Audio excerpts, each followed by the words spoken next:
ఓం నమ శివాయ YouTube channel మార్పు ప్రోగ్రామ్కి స్వాగతం. కామన్ మ్యాన్ పవర్ నా ఒక యూట్యూబ్ ఛానల్ పేరు. వీడియో చూస్తున్న వాళ్ళందరికీ thank you very much. So నేను రాజకీయాల్లో లేదు దీని గురించి ఎలక్షన్స్ తెలంగాణలో కావచ్చు, ఆంధ్రాలో కావచ్చు, లేదు భారతదేశం మొత్తంలో కావచ్చు. సో వీటికి సంబంధించినటువంటి రిజల్ట్స్ ఏ రకంగా ఉండొచ్చు ఏంటి అనేది లాస్ట్ వీక్ చెప్పటం జరిగింది. సో చెప్పిన దానికి కొంచెం అటు ఇటులోనే వచ్చినాయి అనేసి నేను అనుకుంటున్నాను. ఫస్ట్ తెలంగాణ, భారతదేశం గురించి తీసుకుందాం. ఆంధ్రప్రదేశ్ గురించి నేను నెక్స్ట్ చెప్తాను. తెలంగాణలో నేను చెప్పాను బీఆర్ఎస్ పార్టీకి అనేది ఒక 5 సీట్లు అయినా కానీ వచ్చినాయి అని చెప్పనంటే బీఆర్ఎస్ పార్టీ నిలబడే అవకాశం ఉంది అనేసి. సో 0 సీట్లు, ఒక్క సీటు కూడా, ఒక్క ఎంపీ సీటు కూడా గెలవలేకపోయింది. సో మరి నెక్స్ట్ బీఆర్ఎస్ పరిస్థితి ఏంటి, లేదు ఇంకోటి ఏంటి అనేది అది వాళ్ళ నాయకులు లేదు ఇంకోళ్ళు అనేసి చూసుకోవాలి. ఎందుకంటే 2028 మళ్ళీ తెలంగాణలో అసెంబ్లీ ఎలక్షన్స్ జరిగే టైంకి అనేసి మరి కేసీఆర్ గారి ఆరోగ్య పరిస్థితి కావచ్చు, లేదు దీని మీద నిలబడటము, ఎలక్షన్స్లో నిలబడటము, లేదు ఇంకోటి అనేది మరి ఎంత మటుకు సాధ్యమవుతుంది ఏంటి అనేది తెలియదు మనకి. ఇంకా మిగిలిన దీని మీద తీసుకున్నామంటే ఒకటి ఎంఐఎం ఖచ్చితంగా ఓల్డ్ సిటీ నుంచి గెలుస్తుంది అనేసి నేను చెప్పాను. ఓల్డ్ సిటీ నుంచి అనేసి లాస్ట్ ఇయర్ 2019లో వచ్చిన ఎలక్షన్స్లో వచ్చిన మెజార్టీ కంటే కూడా ఈసారి ఆయనకి ఇంకా ఎక్కువ వచ్చినాయి. సో దానికి కారణాలు వేరే ఉన్నాయి. రెండు వచ్చేసి బీజేపీ, ఆ తర్వాత కాంగ్రెస్, ఈ రెండు ఈక్వల్గా సీట్లు పంచుకుంటే ఏ రకంగా ఉంటుంది అనేసి కరెక్ట్గా అదే జరిగింది. 8 సీట్లు కాంగ్రెస్కి వచ్చినాయి ఎంపీ సీట్లు, 8 ఎంపీ సీట్లు బీజేపీకి వచ్చినాయి. సో ఇది ఈ రకంగా జరిగింది. నెక్స్ట్ వచ్చేసి నేషనల్ లెవెల్లో 400 సీట్లు ఏదైతే టార్గెట్ బీజేపీ పెట్టుకొని అప్కీ బార్ 400 పార్ అనేసి ఏదైతే మోడీ గారు మనకి సభలల్లో, మా పబ్లిక్ మీటింగ్లలో, లేకపోతే ఇంకోటి అనేది వాళ్ళు టార్గెట్ పెట్టుకొని పనిచేశారో అన్ని రావు. 300 నుంచి 350 మధ్యలోనే ఎన్డీఏకి మొత్తానికి కలుపుకొని వస్తాయి అనేసి అన్నాను. దానికి దగ్గరలోనే వచ్చినాయి. రిజల్ట్స్ వచ్చిన రోజుకి అనేసి 292 వచ్చినాయి. ఆ తర్వాత ఇంకా కొంతమంది జాయిన్ అయ్యారు, అవుతాము అనేసి చెప్పారు. ఈ రకంగా జరుగుతున్నాయి అవి. సరే ఇంకేమైనా పెరిగినా కానీ ఇంకో 10 సీట్లు పెరగచ్చు, 15 సీట్లు పెరగచ్చు, అంతకు మించి ఏం పెరగవు. ఇటు ఎన్డీఏ కూటమికి 292ను ఇంకో 10 మంది జాయిన్ అవుతారు. అట్లాగే ఇండియా కూటమికి తీసుకున్నాము అంటే 234 వచ్చినాయి. సో వాళ్ళు గవర్నమెంట్ ఫామ్ చేసే అవకాశం లేదు. 2019 ఎలక్షన్స్లో ఓన్లీ బీజేపీకి ఒక్కదానికే 303 సీట్లు వచ్చినాయి, ఎన్డీఏ కలుపుకోకుండా. ఈసారి ఓన్లీ 240 సీట్లే వచ్చినాయి బీజేపీకి సొంతంగా, ఓన్లీ బీజేపీ పార్టీ గెలిచినటువంటి ఎంపీలు ఇండియా మొత్తంలో. సో దీని మీద ఏంటి అని చెప్పనంటే వాళ్ళకి ఇంకా 32 సీట్లు మ్యాజిక్ ఫిగర్, అంటే 272 సీట్లు వస్తే కానీ సెంట్రల్ గవర్నమెంట్ ఫామ్ చేయటం లేదు కాబట్టి అనేసి టీడీపీ కావచ్చు, జనసేన కావచ్చు, లేదు అని చెప్పనంటే బీహార్లో నితీష్ కుమార్ కావచ్చు, లేదు కేరళలో ఇంకా వేరే చోట ఎవరైతే కూటమిలో ఉన్నారో ఎన్డీఏ కూటమిలో, సో వాళ్ళతోటి అని చెప్పననేసి కలుపుకొని గవర్నమెంట్ ఫామ్ చేయటం జరిగింది. మినిస్ట్రీ అంతా కూడా నిన్న షఫల్ చేసి ఇవ్వటం జరిగింది.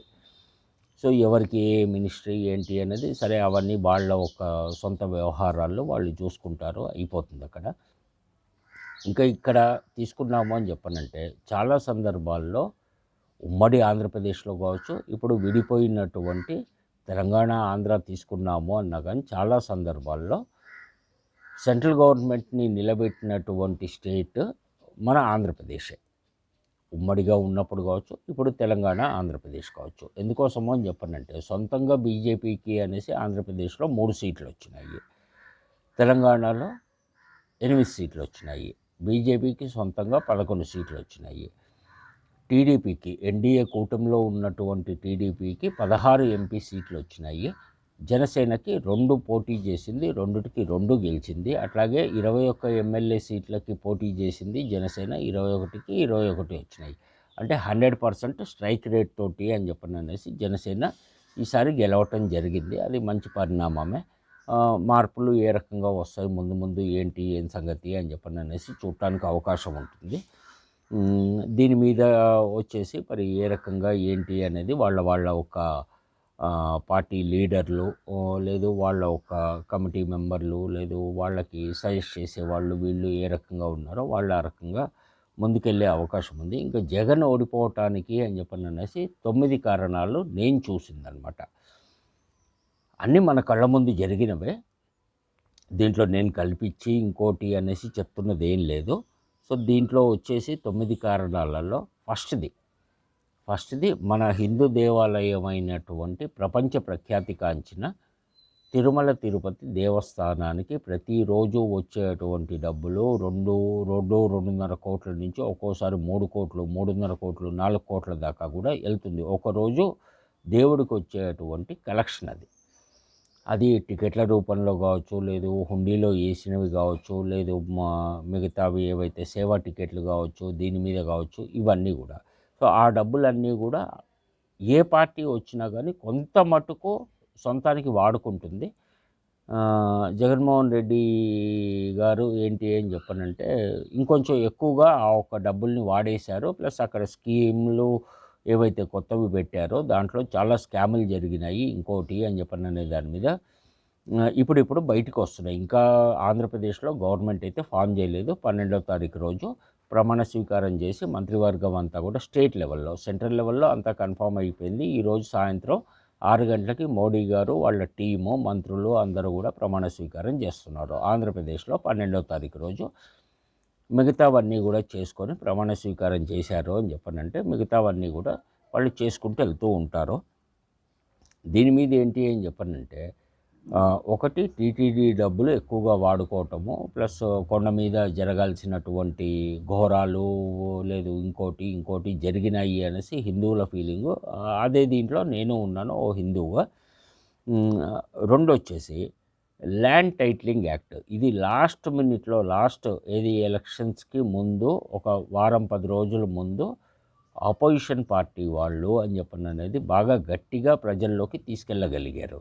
ల్యాండ్ టైటిలింగ్ యాక్ట్లో ఏంటి అని చెప్పనంటే మీ భూములు లాక్కుంటారు, మీ భూములు ఆల్రెడీ గవర్నమెంట్ బిల్డింగ్లు లేదు ఇంకోటి అనేది తనఖా పెట్టి ఫ్రీ స్కీమ్స్ మూలంగా అనేసి డబ్బులు ప్రజలకు ఏవైతే ఇస్తున్నారో వాటికి మీ భూములు కూడా తనఖా పెట్టేసుకొని లేకపోతే ఇంకోటి చేసి అని చెప్పననేసి మళ్ళీ డబ్బులు తీసుకొని గవర్నమెంట్ ప్రజలకు ఇస్తుంది ఇంకోటి అని చెప్పననే వర్షన్లో ఆపోజిషన్ పార్టీ వాళ్ళు అని చెప్పననేది చెప్పింది. అది బాగా జనాలలోకి వెళ్ళింది అనేసి నేను అనుకుంటున్నాను. ఎందుకోసం అంటే పొలాలకి లేదు ఓపెన్ ల్యాండ్స్, ఓపెన్ ప్లాట్లు, లేదు ప్రైవేటు భూములకి వీటికి అని చెప్పననేసి జగన్మోహన్ రెడ్డి బొమ్మ పెట్టడము, లేదు ఒరిజినల్ పాస్బుక్లు ఇవ్వకపోవటము ఇట్లాంటివి అనేది కొన్ని జరిగినాయి అనేసి వినికిడి అక్కడ.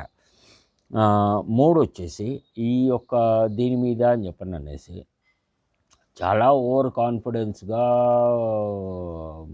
రూలింగ్లో ఉన్నాము, మమ్మల్ని ఎవరేం చేయలేరు, లేకపోతే మేము ఫ్రీగా స్కీముల ద్వారా డబ్బులు ఇచ్చాము ప్రజలకి, డబ్బులు లేని వాళ్ళకి స్కూల్ ఫీజులు కట్టాము, బుక్స్ ఇచ్చాము, బ్యాగులు ఇచ్చాము, లేదు ఇంకోటి ఇచ్చాము, సో పెన్షన్లు ఇట్లాంటివన్నీ ఇంటికే తీసుకెళ్ళి ఇచ్చాము, రేషన్ ఇచ్చాము అని చెప్పననే వర్షన్లో అంటే సంక్షేమ పథకాల ద్వారానే మేము గెలవబోతున్నాము అని చెప్పననేటువంటి దాని మీద చాలా ఓవర్ కాన్ఫిడెన్స్లో వాళ్ళు ఉన్నారు. కానీ నేను ఆల్రెడీ ఇంతకుముందు 3-4 వీడియోలలో నేను చెప్పడం జరిగింది, డబ్బులు పంచినంత మాత్రాన ఏ ఒక్క రాజకీయ పార్టీ కూడా గెలవదు అనేసి.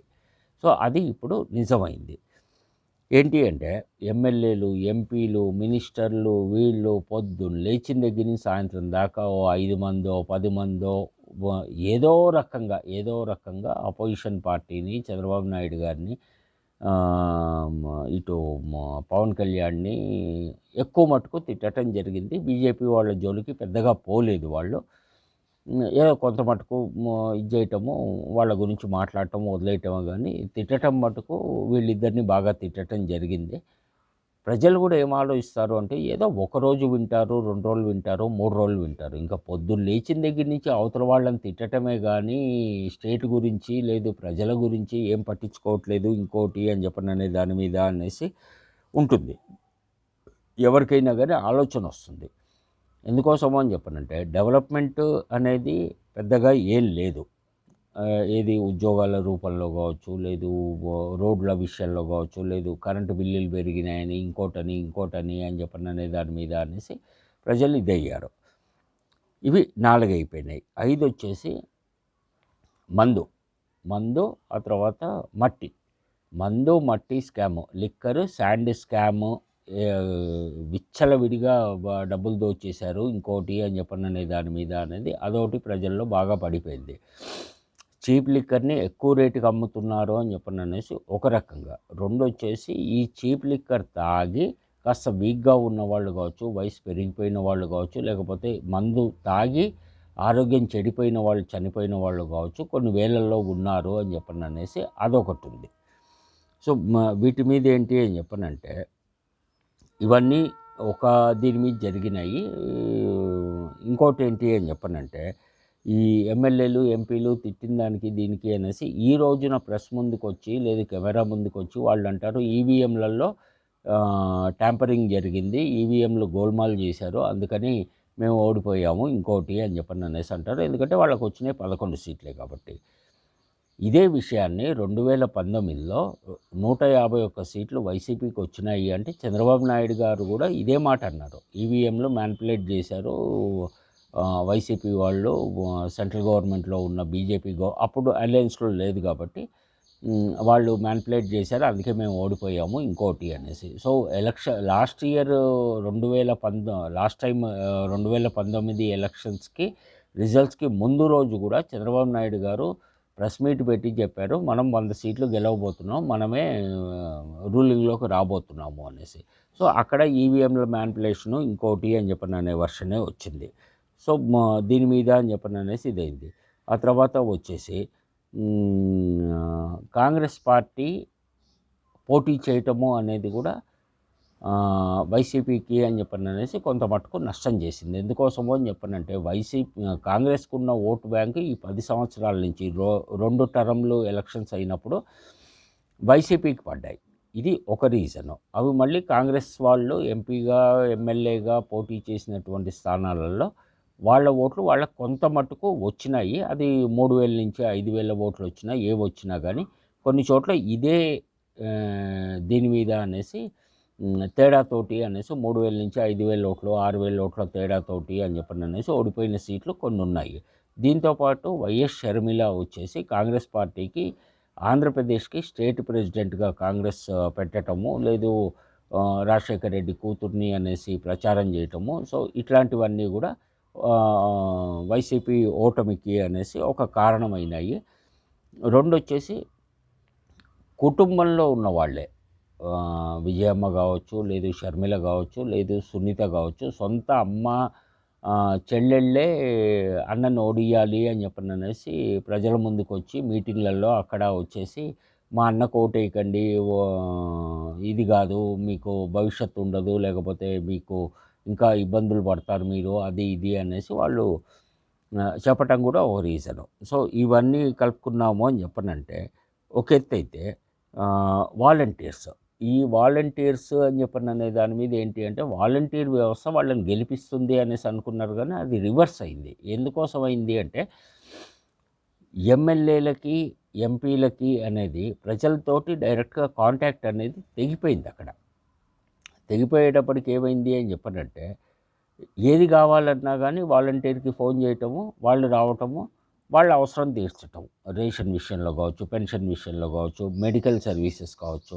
ఆరోగ్య సమస్యలు ఏమైనా ఉన్నాయంటే ఇంటికే డాక్టర్ని తీసుకొచ్చి చెకప్ చేయించడం కావచ్చు, ఇంకోటి కావచ్చు, ఇట్లాంటివన్నీ జరిగినాయి. సో కాబట్టి ఎమ్మెల్యేకి వీళ్ళకి అని చెప్పని అనేది ఇచ్చేయటం జరిగింది. అట్లాగే చాలామంది దగ్గర 80 మంది పైన ఎమ్మెల్యేలని, సిట్టింగ్ ఎమ్మెల్యేలని కొంతమందికి సీట్లు మార్చారు, కొంతమందిని మనుషుల్ని మార్చారు, కొంతమందిని నియోజకవర్గాలు మార్చారు. ఎమ్మెల్యేగా చేసిన వాళ్ళని ఎంపీగా చేసిన వాళ్ళని ఎమ్మెల్యేగా తీసుకొని వచ్చి ఇవన్నీ కూడా జరిగినాయి అన్నమాట. ఇవన్నీ ఒక దీని మీద. ఇంకోటి ఏంటి అని చెప్పనంటే ఇందాక నేను చెప్పినట్టు ఓవర్ కాన్ఫిడెన్స్ తోటి దీంతోటి అని చెప్పననే దాని మీద ఏదైతే చేశారో ఆపోజిషన్, మేము రూలింగ్లో ఉన్నాం కాబట్టి ఆపోజిషన్లో ఉన్న వాళ్ళని ఏదో రకంగా మేము ఇబ్బంది పెట్టాలి. ఓకే, స్కాములు జరిగినాయా లేదా ఇంకోటా అనేది అది లా పరంగా మనం ప్రొడ్యూస్ చేసేటువంటి సాక్ష్యాలు లేదా ఇంకోటి డాక్యుమెంట్స్ వీటి మీద బేస్ చేసుకొని జరుగుతుంది. సో అందరి మీద, చాలా ఎక్కువ మంది మీద కేసులు పెట్టటము, పోలీసుల్ని తీసుకెళ్ళి అరెస్ట్ చేయటము, అది అర్ధరాత్రా లేదు తెల్లవారుజామున ఇంకోటా అని చెప్పని అనేది పక్కన పెట్టాము అంటే, చంద్రబాబు నాయుడు గారితో సహా తీసుకొని వెళ్ళి అరెస్ట్ చేసి ఆయన్ని 56 రోజులు రాజమండ్రి జైల్లో ఉంచటము, మిగతా వాళ్ళని కొన్ని రోజులు ఉంచటం, తర్వాత వాళ్ళకి బెయిల్ రావటం, వాళ్ళు బయటికి రావటము, ఇవన్నీ కూడా జరిగినాయి. ప్రజలు ఇవన్నీ కూడా ఆలోచిస్తారు. ఎందుకోసమో అని చెప్పనంటే, ఏదో పవర్ ఉంది కదా అని చెప్పననేసి ఏం చేసినా చెల్లుతుంది అని చెప్పననేది ఎక్కడా జరగదు. ఎందుకోసమో అని చెప్పనంటే, ఈరోజు ఉన్నటువంటి పాలిటిక్స్లో ప్రజలే గేమ్ చేంజర్స్. ప్రజలు ఏ రకంగా ఎటు కావాలి అంటే అటు ఆ వైపు వాళ్ళు ఓటేసే అవకాశం ఉంది. ఇది 3 చోట్ల జరిగింది. పవర్ ఉంది, డబ్బులు ఉన్నాయి, మేము ఏం చేసినా చెల్లుతుంది అని చెప్పననేసి అనుకుంటే 6 నెలల ముందు 10 సంవత్సరాలు పాలిచ్చినటువంటి బీఆర్ఎస్ పార్టీని ఇంటికి పంపించారు. ఈ రోజున వచ్చేసి జగన్ పార్టీ ఇంటికి వెళ్ళిపోయింది. జగన్మోహన్ రెడ్డి ఎమ్మెల్యేలు ఎవరూ గెలవలేదు, ఎంపీలు గెలవలేదు. అట్లాగే సెంట్రల్లో బీజేపీని తీసుకున్నామంటే వాళ్ళకి 370 సొంతంగా టార్గెట్ కావాలి, సీట్లు గెలవాలి అనేసి పెట్టుకున్నారు. 240 వచ్చినాయి. అంటే వాళ్ళు అనుకున్న దానికంటే 130 సీట్లు తక్కువే వచ్చినాయి. అక్కడ కూడా ఇదే మా గ్యారంటీ, మోడీ గ్యారంటీ లేదు ఇంకోటి అని చెప్పననే దాని మీద, సరే చావు తప్పి కన్ను లొట్టబోయి అని చెప్పననే దాని మీద అక్కడ సెంట్రల్లో మొత్తానికి 3వసారి కూడా మోడీ గారు ప్రమాణ స్వీకారం చేస్తున్నారు ఈరోజు. సంతోషమే. బట్ ఏంటి అంటే ఓవర్ కాన్ఫిడెన్స్ అని చెప్పననేది ఎక్కడ ఏ దీనికి అనేది పనికిరాదు. సో ఇందాక చెప్పినట్టు నేటి పాలిటిక్స్లో భారతదేశంలో కావచ్చు, ప్రపంచంలో ఎక్కడైనా కావచ్చు, ప్రజలే గేమ్ చేంజర్స్.